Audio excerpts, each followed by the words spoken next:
நிகம கல்பதரோர் தம் பிபத பாகவதம் ரசமாலயம் முகுரஹோ ரசிகா புவி பவுகாக. யாருக்கெல்லாம் பகவானை அறிவதற்கு ஆசை உள்ளதோ அவர்கள் அனைவருமே பாகவதம் என்னும் பழரசத்தை அருந்தலாம். வேதாந்தத்திலே அறிவதற்கு அரியதாக இருக்கும் கருத்துக்கள் அனைத்தையும் ரசமாக பிழிந்தெடுத்து சுகாச்சாரியர் நமக்கென்னு கொடுத்தார். இதை படிப்பதற்கோ அல்லது அதிலுள்ள கருத்துக்களை நன்கு அனுபவித்து மகிழ்வதற்கோ வேறு எந்த அருகதை தகுதி தேவையில்லை. பகவானை அறிய வேணுங்கிற ஆசை வேணும். ஆசை இருந்தால் ரிஷிகள் அனைவருக்கும் போதிக்கிறார்கள். பாகவதத்திலே உயர்ந்த வாமன சரித்திர திரிவிக்ரம சரித்திரங்களை இப்போது நாம் பார்க்கும் கட்டத்தில் உள்ளோம். பலி மகாராஜா மிகுந்த வலிமை உடையவனாக ஆகி சொர்க்கலோகத்தையே ஜெயித்து விட்டான். இந்திரன் நாட்டை இழக்கும் நிலைமை. இந்திரனுடைய சொத்தான பூஹு புவஹா சுவஹா என்கிற 3 லோகங்களையும் பலி மகாராஜா பறித்து கொண்டான். அப்ப தேவர்களெல்லாம் ஒளி இழந்தார்கள், இடத்தை இழந்தார்கள், சொத்தை இழந்தார்கள், புகழே மங்கி போயிற்று. என்ன பண்ணுவது என்று தெரியாமல் தவித்து கொண்டிருந்தார்கள். அப்போது அதிதி தேவி தேவர்கள் அனைவருக்கும் தாயார். கஷ்யப பிரஜாபதிக்கும் அதிதிக்கும் பிறந்தவர்களே தேவர்கள். கஷ்யப பிரஜாபதிக்கும் திதிக்கும் பிறந்தவர்களே தைத்தேயர்களான அசுரர்கள். தற்போது அசுரர்களுடைய கை ஓங்கி இருக்கிறது. அதிதி தேவியினுடைய பிள்ளைகளான இந்திரர்கள் தாழ்ந்து போனார்கள். இது கண்டு அதிதி தேவி மிக வருத்தமுற்றாள். தன்னுடைய கணவனாகிற கஷ்யப பிரஜாபதியினிடத்தில் போய் தன் கஷ்டத்தை சொல்லிக் கொள்ள வேண்டும். அவரோ காட்டுக்கு சென்று தவம் புரிந்து கொண்டிருக்கிறார். நல்ல வேளை தெய்வ சங்கல்பத்தாலே ஒரு நாள் தவம் கலைந்து தன்னுடைய ஆசிரமத்துக்கு கஷ்யபர் எழுந்தருளுகிறார். அப்போது அதிதி தேவி கஷ்யபரிடத்திலே என்ன வேண்டினாள், அது கொண்டவள் எப்படி பயோவிரதத்தை அனுஷ்டித்தாள்ங்கிறதை இன்று நாம் பார்க்க போகிறோம். எத்தனையோ விரதங்கள் பாகவதத்தில் கூறப்பட்டுள்ளன. கீழே கூட நாம் அதை போல 2-3 விரதங்களை பார்த்துருக்கோம். இன்றைக்கு பார்க்க வேண்டியது பயோவிரதம். பயஸ் என்பது பாலை குறிக்கும். பயோவிரதம் பால் கொண்டு சோறு சமைத்து அதை மட்டும் பகவானுக்கு நைவேத்தியம் செய்து அதை உண்டு கொண்டு பூசித்து வருதல். இதை போல் 12 நாட்களுக்கு விரதம் செய்ய வேண்டும். அந்த விரதத்தை பற்றி கஷ்யபர் தன்னுடைய மனைவிக்கு கூறப்போகிறார். இந்த விரதத்தை அதிதி எதற்காக கடைப்பிடித்தாள் அதை தான் இப்போ நாம் பார்க்கணும். 8வது ஸ்கந்தத்திலே 16வது அத்தியாயம் முதல் ஸ்லோகத்தில் சொல்றார், ஏவம் புத்திரேஷு நஷ்டேஷு தேவமாதா அதிதிஸ்ததா ஹிருதே திரிவிஷ்டபே தைத்யைஹி பர்யதப்தத் அநாதவத். தன்னுடைய பிள்ளைகள்லாம் தோத்து போயிட்டார்கள். திதி தேவியினுடைய பிள்ளைகள் வாழ்ந்து போனார்கள். இது கண்டு தம் பிள்ளைகளை குறித்து மிக்க வருத்தமுற்றாள் அதிதி தேவி. முகம் வாடி போயிற்று. அந்த சமயத்தில் தான் கஷ்யபர் தன்னுடைய தவங்கலைந்து எழுந்து வருகிறார். ஏகதா கஷ்யபஸ்தஸ்யாக ஆசிரமம் பகவான் அகாத் நிருத்சவம் நிரானந்தம் சமாதேர் விரதச்சிராது. ஆனால் ஆசிரமத்தில் வந்தால் எந்தவித கோலாகலத்தையும் காணும். மகிழ்ச்சி இல்லை, துக்கம் இழையோடு இருக்கிறது. மனைவியின் முகத்தை பார்த்தால் அதிலும் துன்பம் துன்பம், வெறும் கவலை தான் இருந்தது. உடனே அவர் கேட்கறதுக்கு ஆரம்பிக்கிறார், நாட்டில் எல்லாரும் நலமாக உள்ளார்களா? பெண்ணே, தர்ம காரியத்தை விடாமல் செய்கிறாயா? பெருமானுக்கு தினப்படி கொடுக்க வேண்டிய பூசை நைவேத்தியம் ஆகியவற்றில் குறை வைக்காமல் இருக்கிறாயா? ஏன் முகத்தில் கவலையோடு இருக்கிறாய்? தர்மம் குறைந்தாத்தானே கவலை வர வேண்டும். நம் வீட்டுக்கு விருந்தாளிகர் ஆனேரும் வந்து வயிறு ஒருவேளை நிறையாமல் திரும்பி போனார்களா? அது பெருங்குற்றமாயித்தே. என்னெல்லாம் கவலைக்கு காரணம் கேட்கிறார் பாருங்க. நாம இருந்தா ஒருத்தர் கவலைப்பட்டு இருந்தா உடனே என்ன கேட்போம்? ஏதானு உடம்பு சரியில்லையா, மன வருத்தமா, ஆறானு காணுமா, பணம் சொத்து பத்து ஏதானு காணுமா, இதைத்தானே அடுத்தது கேட்போம். ஆனால் ரிஷி அது எதையுமே கேட்கல. தர்மம் குறைஞ்சி போச்சா, பெருமாளுக்கு பூஜை குறைந்ததா, நைவேத்தியம் குறைந்ததா, வந்த விருந்தாளிகளுக்கு உணவு படைக்காம இருந்துட்டியா? அப்ப இதெல்லாம் தான் உண்மையான கவலைக்கு காரணம். ஆனா நாம் அதை நினைச்செல்லாம் கவலைப்படுறதே இல்லை. மற்ற ஏதெதற்கோ கவலை உருகிறோம் இல்லையோ.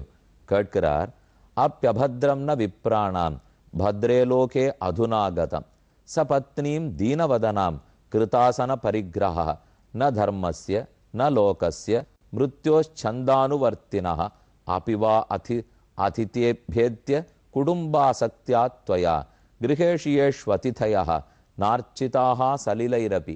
நம் வீட்டுக்கு வருகிற விருந்தாளிகள் அர்ச்சனம் செய்யப்படாமல், அவர்களுக்கு விருந்து படைக்கப்படாமல் இருந்தால் கவலைப்பட வேண்டும்.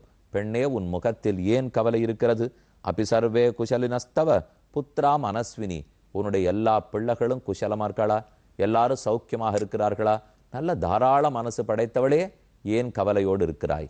அப்ப இவ பதில் சொல்றா, பத்ரன் துஜகவாம் பிரம்மன் தர்மஸ்யாஸ்ய ஜனஸ்ய திரிவர்க்கஸ்ய பரம் க்ஷேத்திரன் கிருஹமேதின் கிருஹா இமே. வீட்டுக்கு குறையில்லை, வந்திருக்கிற விருந்தாளிகளுக்கு குறையில்லை, பசுமாடுகளுக்கு குறையில்லை, தர்மத்துக்கு குறைவில்லை, பெருமானுடைய அர்ச்சனத்துக்கு குறைவில்லை. அனைத்து நிறைவாகத்தான் நடந்து வருகிறது. ஆனா எனக்கு ஒரு குறை உள்ளது. தஸ்மாதீஷ பஜந்தியாமே ஸ்ரேயச்சிந்தய சுவ்ரத தவைவ மாரீச்ச மனஷரீரஜாக பிரஜாயிமாக சத்வரஜஸ்தமோஜுஷா சமோபவான் ஸ்துவா சுராதிஷு பிரபோ ததா விபக்தம் பஜதே மகேஸ்வரா. என் பிள்ளைகளான இந்திரன் முதலானோர் வருத்தத்துக்கு ஆளாகி உள்ளார்கள். அவர்கள் நாட்டை இழந்தார்கள். அசுரர்கள் கை ஓங்கி இருக்கிறது. இதற்குத்தான் நான் முடிவு தேடியாக வேண்டும். என் பிள்ளைகள் வாழறதுக்கு நீர் வழி சொல்ல வேண்டும். பரைர் விவசிதா சாகம் மக்னா வியசன சாகரே. நான் கவலைக்கடலில் விழுந்துள்ளேன். பிள்ளைகளை காப்பதற்கு வழி தெரியாமல் திண்டாடுகிறேன். அப்போ கஷ்யப பிரஜாபதி சொல்ல ஆரம்பிக்கிறார், ஏவம் அபியர்த்திதோதித்யா கஸ்தாமாக ஸ்மயன்னிவ அஹோ மாயாபலம் விஷ்ணோஹோ ஸ்நேகபத்தம் இதஞ்சகத்து. இந்த லோகத்துல பெருமாள் தான் என்ன விளையாட்டு விளையாடுறார்? நான் எப்பேற்பட்ட ரிஷி, எத்தனை விஷயங்களை இவளுக்கு சொல்லி கொடுத்துருப்பேன். அப்போதும் எம் பிள்ளை அவ பிள்ளைங்கிற மாறுபட்ட புத்தி இவளுக்கு போகலையே. யாரானு ஒருத்தர் நன்னா இருக்கட்டமே, நமக்கென்னான்னு நினைக்க தோணவில்லை. பகவானுடைய விளையாட்டுத்தான் என்னே. இவளுடைய கவலையை கொண்டு பெருமான் ஏதோ பெரும் விளையாட்டு நிகழ்த்தப் போகிறார். அதில் நாமும் ஒரு பகடைக்காயாக இருக்க போகிறோம் அப்படிங்கிறத ரிஷி தெரிஞ்சுனுட்டார். குவ தேகா பௌத்திகான் ஆத்மா குவாச்சாத்மா பிரகிருதே பரஹ கஸ்ஸகே பதிபுத்திராத்யா மோக ஏவகி காரணம்.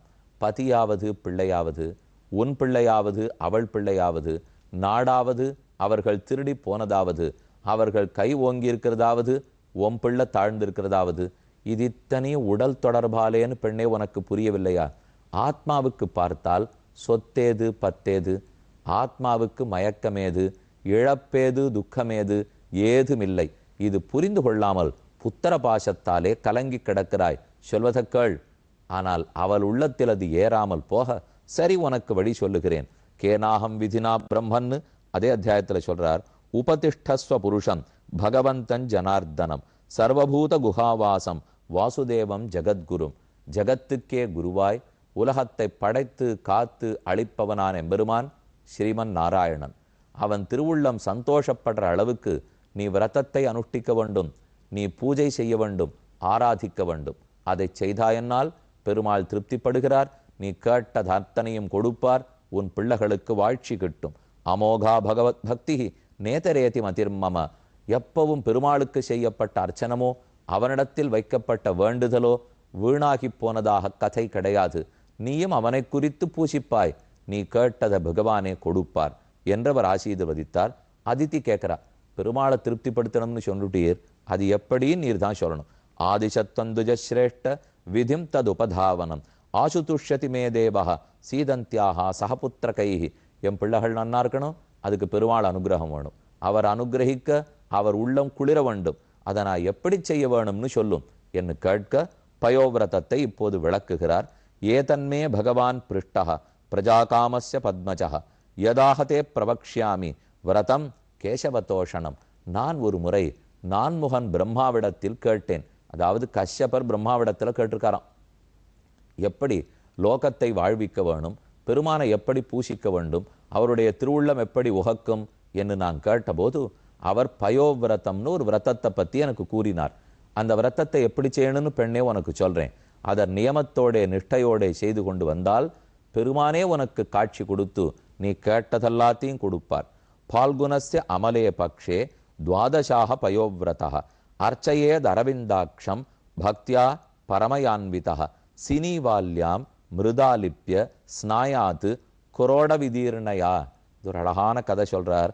பால்குணஸ்ய அமலே பக்ஷே, பங்குனி மாசத்தினுடைய வளர்பிறை சுக்லபக்ஷத்திலே 12 நாட்களுக்கு பயோவிரதம் செய்யப்பட வேண்டும்.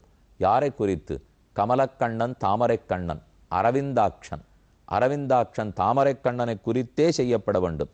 அர்ச்சையேத் அரவிந்தாட்சம் பக்தியா பரமயான்விதா, பக்தியோட செய்யப்பட வேண்டும். அரவிந்தாட்சனை, அரவிந்த லோசனனையே இரட்டத்திருப்பதியில் இன்னைக்கு நாம் சேவித்துக் கொள்ளலாம். தாமிரபரணி ஆறு வெகு நேர்த்தியாக ஓடுகிறது.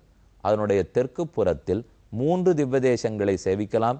ஆழ்வாருடைய அவதார ஸ்தலமான திருக்குருகூர், ஆழ்வார் திருநகரி.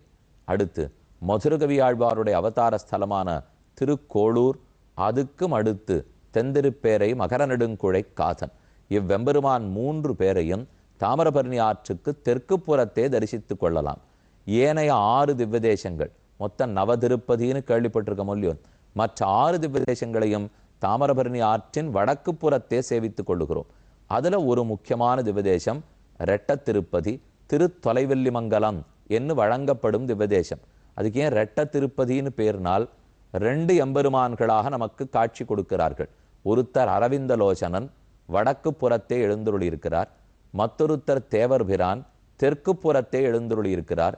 இருந்திருந்து அரவிந்தலோசன என்னென்னே நைந்திரங்கும் என்பது நம்மாழ்வாருடைய போஷரம். அரவிந்தலோசனான்னு சொல்லி சொல்லியே இந்த பெண் ஏக்கப்படுகிறாள். பெருமானுடைய தாமரை கண்களை சேவித்தவர்கள் ஆர்தான் மயங்க மாட்டார்கள். விரதத்தை அனுஷ்டிப்பதே அவனுக்காக, அவன் தாமரை கண்களை தரிசிப்பதற்காக. விரதத்தை வெறும தொடங்கிட முடியாதான். சினிவால்யாம் மிருதாலிப்ய ஸ்நாயாது குரோட விதீர்ணயா. ஒரு பன்றியாலே தன் மூக்கால் குத்தி தூக்கப்பட்ட மண், அந்த மண்ணை எடுத்து நாம் உடம்பில் பூசிக்கொள்ள வேண்டும். அப்புறம் அந்த மண்ணு தானே பூமாதேவி. பூமாதேவியை பார்த்து பிரார்த்திக்கணுமா, துவம் தேவ்யாதி வராகேண ரசாயா ஸ்தானம் இச்சதா உத்ருதாசி நமஸ்துப்யம் பாப்மானம் மே பிரணாசய. பூமாதேவியே, வராக பெருமானாக பெருமாள் அவதரித்து உன்னை ஒரு நாள் இடர்ந்தெடுத்தார். அப்படிப்பட்ட நீ என்னுடைய கவலையிலிருந்தும் என்னை இடர்ந்து மேலே தூக்கிவிட வேண்டும். நமஸ்துப்யம் பகவதே புருஷாய மகீயசே சர்வபூத நிவாசாய வாசுதேவாய சாட்சினே. அப்புறம் பெருமாளை குறித்து துதிக்க வேண்டும். அனைத்துக்கும் சாட்சியா இருக்கிறவரே, வாசுதேவனே, அனைத்துக்குள்ளும் நிரம்பி இருப்பவரே, அனைவரையும் ஆட்சி செலுத்துபவரே, உமக்கு வணக்கம். நமோஹோ நமஹா அவ்வக்தாய சூக்ஷ்மாய, எங்கும் புலப்படாமல் நுண்ணிய வடிவில் இருப்பவர். பிரதான புருஷாய, ஆனா பிரதானம் என்னும் பிரகிருதிக்கும் புருஷன் என்னும் ஆத்மாவுக்கும் தலைவரானவர். நமஹா அவ்வக்தாய சதுர்விம்சத் குணஜ்ஞாய, 24 தத்துவங்களான அச்சித் தத்துவங்கள் அவற்றை தெரிந்து வைத்திருப்பவர். பெருமானுடைய திருமேனியை வர்ணிக்கிறார். இது புது மாதிரியான திருமேனி. நமஹா த்விசீர்ஷ்ணே, 2 தலைகளோடே, திரிபதே 3 கால்களோடே, சதுஸ்ருங்காய 4 சிருங்கங்கள் கொம்புகளோடே, சப்தஹஸ்தாய 7 கைகளோடே, யஜ்ஞாய த்ரைவித்யாத்மனே நமஹ 3 வேதங்கள், ஏன் ரிக்யஜு சாம அதர்வணங்களான வேதங்கள், இவை அற்றனையும் தனக்கு திருமேனியாக கொண்டிருப்பவரே, உமக்கு வணக்கம். நமஸ்தே ஆதிதேவாய சாட்சிபூதாயதே நமஹ நாராயணாய ரிஷயே நராய ஹரையே நமஹ. நரனாகவும் பிறந்தீர், நாரணனாகவும் பிறந்தீர், உருத்திரனாகவும் திருமேனி ஏற்றுக்கொண்டீர், பிரம்மாவாகவும் ஏற்றுக்கொண்டீர். நமஹ மரகதஷ்யாம வபுஷே அதிகத ஸ்ரீயே, எப்போதும் ஏறு திருவுடையானாக திருமார்பில் பிராட்டியை ஏந்தி கொண்டிருப்பவரே, மரகத பச்சையை போன்ற வர்ணத்தில் இருப்பவரே, கேசவாய நமஸ்துப்யம் நமஸ்தே பீஷவாசசே, பீதவாசஸ் அழகான பட்டு பீதாம்பரம் தரித்தவரே, அழகிய திருக்குழல் படைத்தவரே, உம்மை வணங்குகிறேன். அன்வவர்த்தந்தயம் தேவாக ஸ்ரீஷ்ச தத் பாத பத்மயோஹோ ஸ்பிருகயந்த இவாமோதம் பகவான்மே பிரசீததாம்.